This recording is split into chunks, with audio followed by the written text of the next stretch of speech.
আকাশে চলছিল শক্তির প্রদর্শনী, গর্জে উঠছিল যুদ্ধবিমান। মুহূর্তটাকে মনে হচ্ছিল যেন কোনো সিনেমার দৃশ্য, কিন্তু কয়েক সেকেন্ডের মধ্যেই বদলে যায় সবকিছু।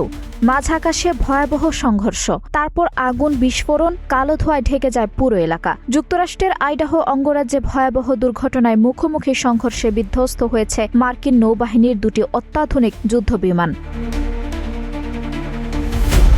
17 মে স্থানীয় সময় বিকেলে এই দুর্ঘটনা ঘটে। প্রত্যক্ষদর্শীরা জানান, আকাশে প্রদর্শনীর সময় দুটি যুদ্ধবিমান একে অপরের খুব কাছাকাছি চলে আসে। কয়েক সেকেন্ডের মধ্যে প্রচণ্ড সংঘর্ষ হয়। এরপর নিয়ন্ত্রণ হারিয়ে বিমান দুটি দ্রুত নিচের দিকে পড়ে যেতে থাকে। মাটিতে আছড়ে পড়ার সঙ্গে সঙ্গে বড় ধরনের বিস্ফোরণ ঘটে এবং পুরো এলাকা কালো ধোঁয়ায় ঢেকে যায়।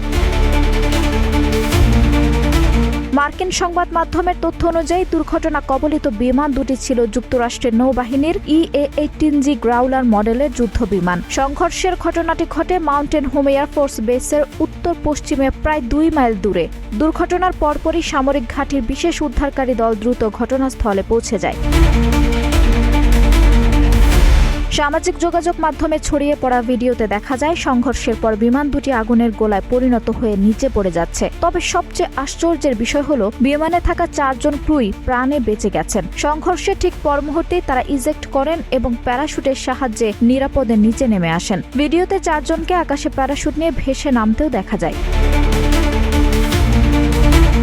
মার্কিন নৌবাহিনীর প্রশান্ত মহাসাগরীয় অঞ্চলের মুখপাত্র কমান্ডার অ্যামেলিয়া ওমায়াম জানিয়েছেন, বিধ্বস্ত হওয়া যুদ্ধবিমানগুলো ওয়াশিংটনের হুইডবি আইল্যান্ড ঘাঁটি ভিত্তিক একটি স্কোয়াড্রনের অংশ ছিল। দুর্ঘটনার পরপরই পুরো সামরিক ঘাঁটিতে কঠোর নিরাপত্তা জারি করা হয়। একই সঙ্গে গান ফাইটার স্কাইজ এয়ার শো এর বাকি সব কার্যক্রম বাতিল ঘোষণা করা হয়েছে।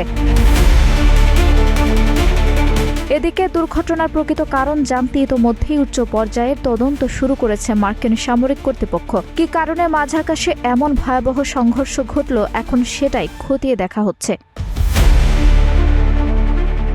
আঞ্জুম হক আরবি, টাইম নিউজ ডেস্ক।